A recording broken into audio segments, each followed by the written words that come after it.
Right, thank you so much, Hani, Paul, and Noor for that fascinating discussion. Ladies and gentlemen, it's clear that interior design is more about aesthetics. Now, believe it or not, we have reached the last bit of the panel today, which will look into how architecture is becoming a blend of culture, climate-conscious design, and cutting-edge technologies.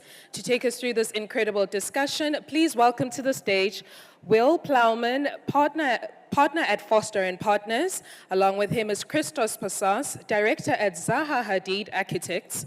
Ignacio Gonzalez, global design principal at Aedas. Shahira Fahmy, founder and principal at Fahmy Architects, and your moderator, Rula Tarawneh, senior presenter at CNBC Arabia.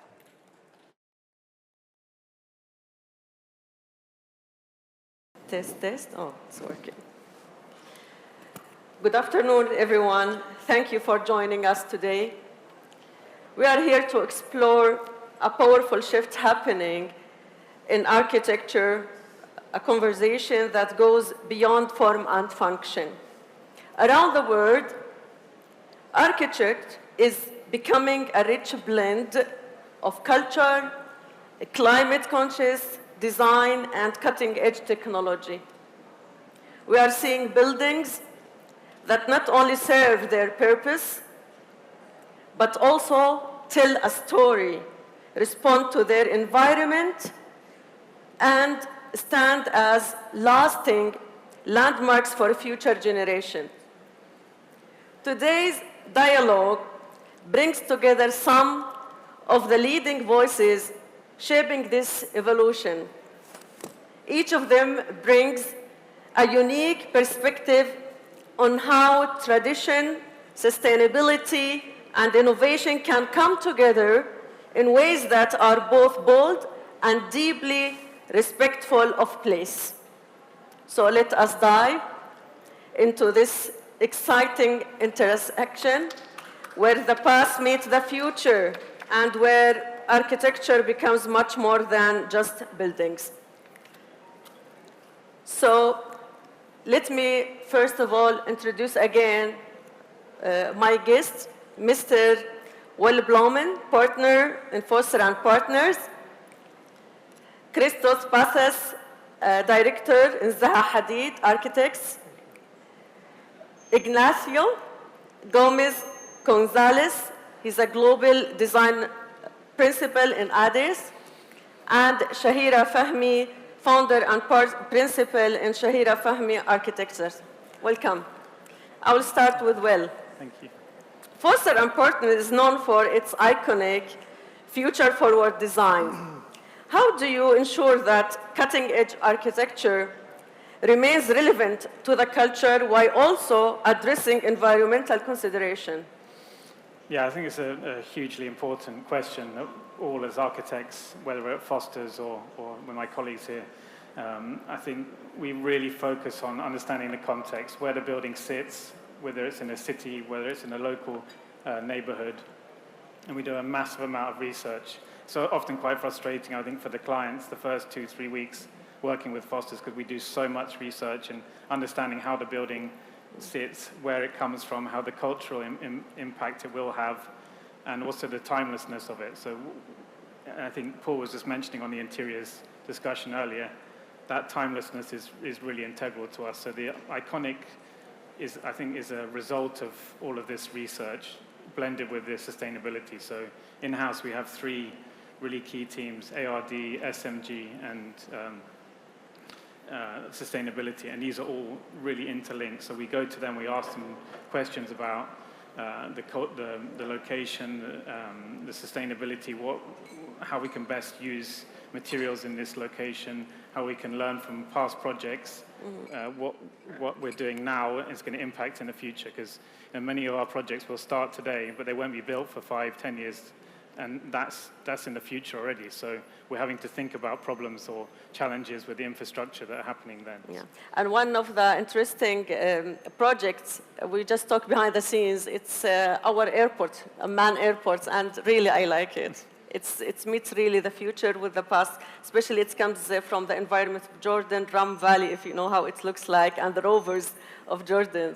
So, I think especially on that airport, what's really interesting as well is that was built for a time and a number of passengers. But what was really important for the client was how does that expand in the future? So that structural system could be added to allow that flexibility, but also really looking at the culture. So as you arrive in Jordan, how do you feel? What's your experience of Jordan? And we really felt that was almost a gateway to the country. So it was nice. Let us move to Christos. We talk about Zaha Hadid. Architects is known with and also synonymous with avant-garde design. How do you strike a balance between bold, unconventional form and the heritage identity of the project's location? Well, first of all, thank you for having me here. It's really a pleasure to be with all of you today. I think I would like to say that boldness is not always about reaching a balance. But I think the question is sometimes different. I think what we try to do in every single project is to create a prototype of what a new life for that particular place can be. And I think teasing out those unique characteristics of the site and abstracting them to a point where you can regenerate a new reality, either through transformation or recomposition or synthesization of the different factors that apply to it, gives rise to new and unseen realities that can blend the historical, the contemporary context, but also the needs of the particular projects, both from a client perspective, but also from a societal perspective. Yeah, that's nice. If we talk, Ignacio, about Aedas. Aedas operates in diverse local settings worldwide, actually. How do you adapt your design approach to resonate with local heritage while implementing actually modern local driven solution? Yeah. No, for us in Aedas, it's slightly different than other practices, and because I'm going to say something very silly, but it's very important, is to count with people, and people from the region. One of the designs, the structure of Aedas is slightly different because we think that to be able to design in a location, you need to have people from the location, and people that suffer 55 degrees in August, and they know the culture. And I think that's changed quite a lot the dynamics. We make a huge effort to try to get people from the region, young students, they're coming from the university, engage with the university, and to grow kind of the knowledge base. Because at the end of the day, there is a problem in so many kind of societies that have been growing so fast that there is a knowledge gap between the generation, for example, the grandparents. True. I remember my grandfather was see the horizon and say, tomorrow is going to rain. You know, that kind of knowledge of the climate and the weather, and there are so many about the materials, there has been some sort of kind of loss. So if you invest on having designers from the region, I think that knowledge somehow is going to be easier to be translated to the next generation. So I think for us it's about people, our designs and all the architects is about people, and I think to have people from the place is quite important, and I think we are really kind of invested on creating that. And, what's the challenges usually that you face it?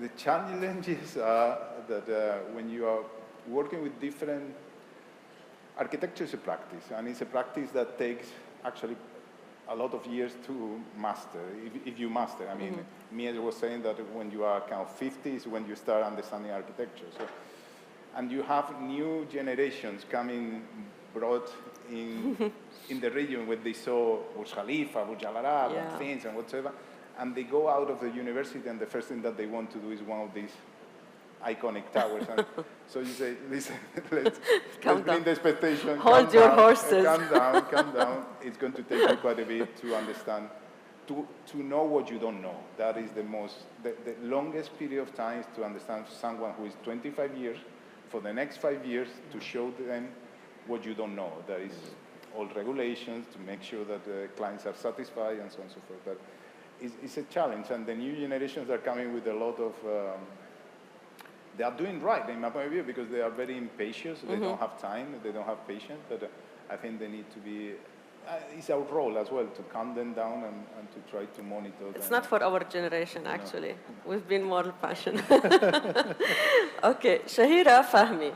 Shahira, Fahmy, architects actually work, shows a deep respect for culture and place. How do you keep the local identity in your design while also using modern building methods and eco-friendly materials? Hi, thank you for having me here today. Thank you. As architects, we have the privilege of, being able to work in a space where we connect people through a spatial language rather than written language. And how we bring cultures together, we bring people together through the realm of architecture or art is one of the most important things in our practice in general. And with my projects, it depends whether I'm working with heritage sites or in something that is still yet to become. Materiality is very important, the identity is very important, and also the space and earth itself.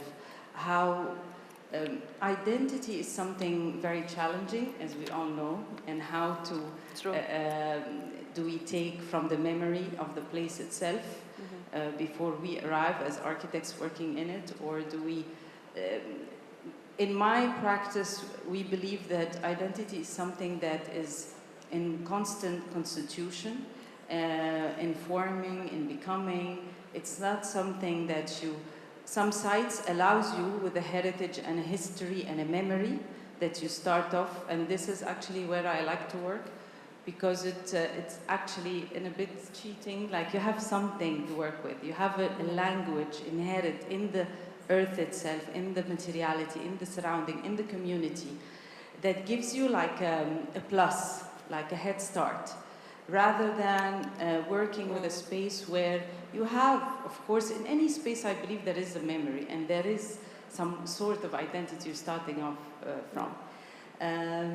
Shahira, you came from Egypt, right? Yeah, I'm Egyptian. So the country that you came from, it's a lot of history. Nobody can touch any of the, designs or like all the project unless let's say the client asks for.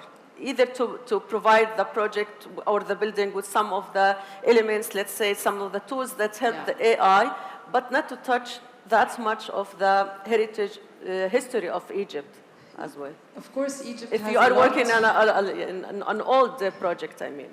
Yeah, I work in the Middle East in general. So I'm Egyptian, my office is based in Cairo and Dubai, but I work in general in the Middle East, and my latest projects were in Saudi Arabia. Anyway, through that, like, let's take, for example, the question of materiality. Materiality is something that taps on ecology, economy, sustainability, craftsmanship. How do you work with the material? Is it existing? How do you process this material with the craftsmanship or artisanat? Then it taps on knowledge, because you're going to build knowledge to create something. And the sense of community, how you're bringing the local community to help you in the know-how, and how can you develop this kind of whatever you came across, and you need to develop it, so you're taking a bit of this past to a current and present and like contemporary. We might have a chance to also maybe put under spotlight the cost and the money-wise of how to... And technology. Yeah, of course, yeah. Well, again, as sustainability become more important, how are you integrating advanced technologies to reduce the carbon footprint of your projects and enhance user experience? And just if you can give an example, actually, of one of the projects that ensure this idea. Yeah, I think there's a couple of things. One is Masdar is probably our best example. So I think it's not just what Masdar did 15 years ago, but it's the legacy that it's created. So every building since Masdar's been built is more sustainable than the last one that was there. And all of the knowledge and thinking behind that is incredibly important. I think there's a lovely film that Lord Foster made called How Much Does Your Building Weigh? If no one's seen it, I'd really recommend it. And what is that, in essence, is looking at how do we build buildings more efficiently, using less materials, but creating the same kind of spaces. And obviously, if your building weighs X amount and you make it slightly lighter, that's using less materials. And as technology, as we're getting better with AI, with modeling, with 3D printing, all of these are helping us to become more efficient. We can build using less waste. This is really important for us. So how do you build the same concrete wall, but with less concrete in it, and using fillers and parts to do that? So I think these are parts. But it's helped, actually, or it's reduced the cost more than... I think it both is helping the environment and it's reducing cost, because you're using less material, it costs less, and less transportation, which is obviously a massively important part of construction. So you know, panels that we're making, let's say in Sharjah for Mazda, those materials we can make them lighter and clip them on and make that whole journey from start to finish. So, Christos, when we talk about a building, it's totally different than when we talk about aircraft. Actually, one upon a time, I was in an interview with CEO of Boeing, and they are like happy to introduce Dreamliner. And the challenge was to reduce the consumption of the fuel by using lighter material. And I don't know if it's really helped or not. They said it's 20% about that. With a building, we don't look for a lighter material because it's a building, you know, on the ground. But what we can do, something that reduce really the effects of the using more materials that we don't need it, and it will affect the environment at the end. Well, I think the broader question here is how do we build more sustainably? Yeah. How do we create buildings that are doing more with maybe less? I personally don't like prescribed methods of sustainability. Everybody uses sustainability, or nearly everybody, as a kind of a catch-up term. And I'm struggling to understand what sustainability is. I'm at that level. Because I think to understand sustainability truly, you need to understand social sustainability, you need to understand economic sustainability, you need to understand material sustainability, and then you begin to talk about the way that the global economy is organized. So unless we begin to think about how global economy is organized and structured, we will not be able to solve or move an inch on the sustainability front, no matter what we do. I'll give you an example. We can be lecturing and doing a lot in terms of reducing the carbon footprint of buildings, but with the advent of AI, the number of data centers that were produced worldwide and are being produced worldwide are demanding so much more energy that whatever gains were made by making buildings lighter have absolutely vanished. Okay, and that's in 2 years. And therefore, I think we need to understand the whole game, you know, and how to create a kind of a win-win situations in all of these sectors. So what does that mean for buildings? Obviously, efficiency is one aspect. Yeah. Another aspect is how do we engage, and I resonate with what you were saying about bringing the localities in. I'm very much in favor of, you know, exploring and articulating and enhancing the product or the byproducts of local communities when producing international iconic architecture. I'm going back to the issue of developing prototypes for societies or communities worldwide. So there isn't the one rule that applies to all. I think we've learned that over the years. I think we need to engage with the local societies. I think we need to engage with the local economies. I think we need to engage with the local materials to begin to articulate regional solutions, parametric solutions maybe, or AI-driven solutions, data-driven solutions for particular places. All these technologies essentially basically help us to understand the context quicker. Yeah. you know. But it doesn't necessarily mean that the human factor is diminished anymore. If anything, I think the importance of the human engagement in this process becomes even more important now, because we've got to re-educate ourselves to be able to do more and better in order to be able to create some sort of equity with these new machines. So easier for Zaha Hadid, let's say the big name of Zaha Hadid, to start from the scratch to provide an AI technology with any of the buildings, or to go for the old one and do some of the renovation and provide it with, it's shown that we put it extra now, but I'm not talking about the cost. I'm talking about the job at the end and how it looks like and how it will change the building from inside when you provide it with this AI. Of course, I mean, that's the premise. I think a building that changes the way people see architecture, you know, is a building that pays dividends in the long term, you know. And that could be a 100-year range. So when we're speaking about a kind of an economic society that wants immediate results and immediate profits, to be playing that game is ultimately the most important thing, because you can begin to actually influence for the better how humanity operates.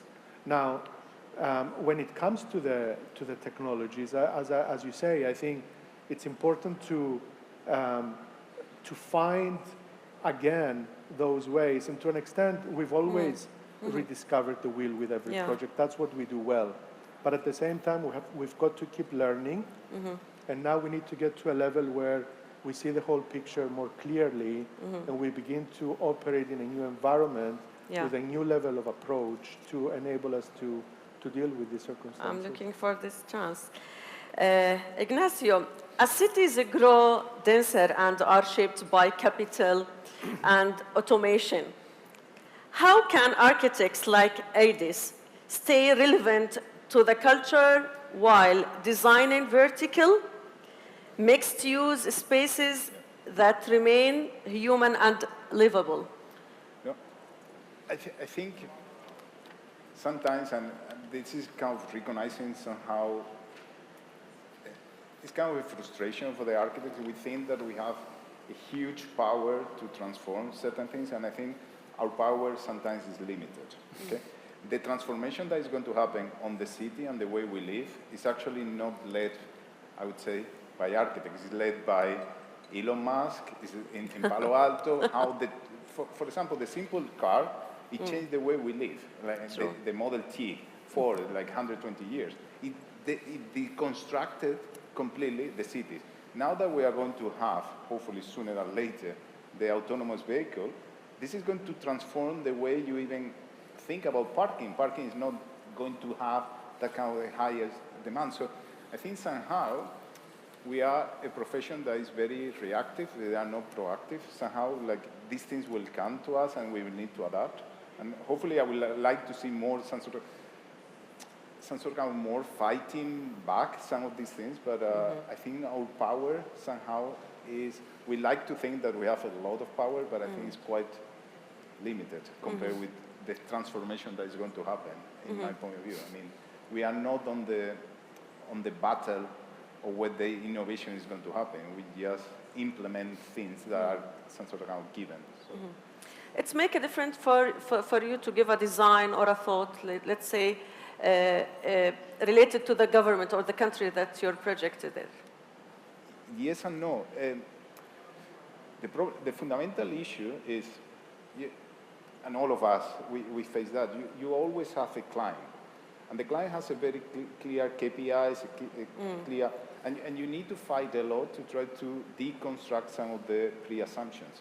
How many times you win, how many times you lose, and to try to do something that it has some sort of more impact on the social kind of space.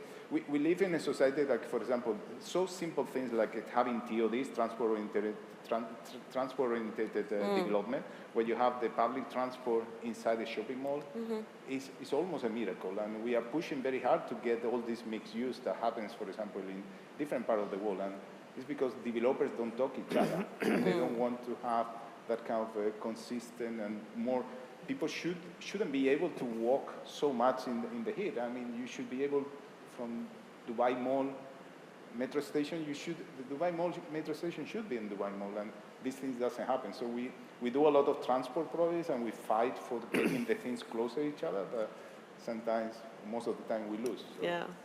Shahira, if I gave you $1 billion and ask you to... Why only $1 billion? $1 billion is good. I'm not like a Trump. I can't collect more than $1 billion. Should be running away. Yeah. If I give you $1 billion and I ask you, put your dream in a land that you can really ask your designers in your company to do the wonderful thing, the project of the lifetime, what it would be? Okay. First, I felt Christos wanted to comment on Ignacio, so I wanted to leave him the floor. No, please. No? Okay. Please. This is a hard question. Yeah, it's not prepared, actually. Surprise question. First of all, I would retire, because he's just said after 50, I'll take the $1 billion and just do nothing. Okay, what is the dream project? Yeah. I have many dream projects, actually. Many dream projects, and I'm not sure, maybe they cost less than $1 billion.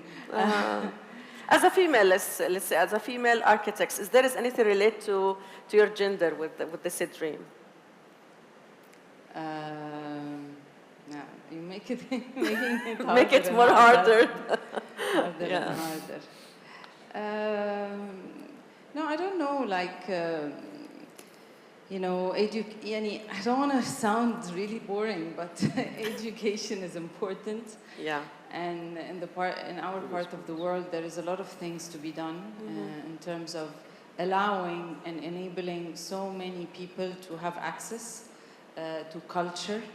And also, as I mentioned, as architects, you're trying to not have a lot of boundaries and differentiation between diverse communities, cultures, and people. So as much as you want to give, you need to give accessibility to the people who can't have as much as you can. But this, I know this is like, you surprised me with this question. No. And I think in our part of the world, we have so much to be done, so much. Whether in Egypt or in the Middle East, there is so much to be given to many people who are denied the basic rights of education, whether boys or girls. And I've seen this. My first project actually in Egypt was in '99 to build a culture center in a remote village outside of Asyut, very far, that when you land in Asyut airport, nobody heard of it. And when I went and visited the site, it was 10 by 15 meters, tiny, with a very ambitious project to do amphitheater, theater, cinemas, libraries, education, computer, and so much to this inhabitants of this village. And as Ignacio said, projects take time in our, so it started in '99, it was open 2013, and all of a sudden I saw those girls who were denied basic education, are dancing on the roof, are having this for me was a shock to have a choreography dance and their parents allowing adults and teenagers, girls and boys to have something. And they're all barefoot. They come up to this building barefoot. They walk to their houses barefoot. And they have now a library, an award in literature that is all in Upper Egypt. And so this is a tiny thing where you see people that are embracing, celebrating, and yeah. Yeah, very nice. Yeah. I have final question for each of you. So let's talk if we want to push the boundaries of architectures, and we go that far with the human needs today. Either it's related to the environment, or we are looking for zero carbon, or like as many of the governments around the world, especially in the MENA region, they spend a lot of money and investment in this kind of, let's say, dreams, but projects. So what kind of boundaries do you believe that you will stop on it? Wow, that's a tough one, I would say. Again? The more we focus on collaboration on every level, from working with our teams day one with the client, understanding what the client's needs are, but also the community. Sometimes they're in conflict, but I think if we're all sitting together collaborating and we can understand each other, however far AI goes, really we're all designing for people. I think if the billion-dollar question, I would say, if we all put that $1 billion together, collaborate, we can do amazing things as people. So we can improve education, we can make better parks, we can do this all together. So I think that would be my personal response. But yeah. Christos, in business, as a CNBC, my background, knowledge, and also more of the subjects that I deal with it daily. We talk about usually the blue oceans, areas. So there is a place that there is nobody tried to do a design there, let's say, in your sector. So do you believe that if you choose a clear area, environmentally it's clear that the country is still virgin with a lot of technology and pollution and etc., it will be easier for you to build it from the beginning with giving less concepts about taking care of the percentage of ESG and etc.? I don't know if it's easier to build something from scratch or to work with something that is there, but certainly... But it makes difference which country. Let's say if we go very far away from the cities and etc., it's totally different to go from the heart of cities. Yes. Yeah. Every part of the planet needs to be respected for its own unique characteristics. And it's not just the land, it's also the sea. I think there's been some very interesting concepts about how to occupy oceans. That's something that's been a project of mine that I've developed with some students when I was teaching in the Bauhaus in Germany. In the past, we've seen some of those projects appear also in places like NEOM and other parts of the world. And I think the point is that every environment requires its own particular response. So whether you're building in Siberia or in the Saudi desert or in Scandinavia, I think the adaptation with the climate needs to be a major part. And the climate, I don't mean environment, is it hot, cold, does it snow or rain, or is it dry and arid, but actually the whole lifestyle of how people operate in these environments. And because there's been a humongous amount of urbanization over the past 50, 60 years, as you know, a big amount of humanity now live in cities, more than 50, 60%. I think we may end up seeing a return back to less dense areas. And I think when we begin to realize that there is a lot to do by spreading the densities in many different areas and create new senses of ownership, of people being closer to the land again and not just be tenants in, very big buildings, I think that will create a kind of a new sense of participatory economy and architecture that I was talking about earlier. Ignacio, you think our generation is better than the future generation if we talk about how selfish they will be? Because when I met some of the new generation now and I talk about recycling, I say, forget about it, I will throw it here and there.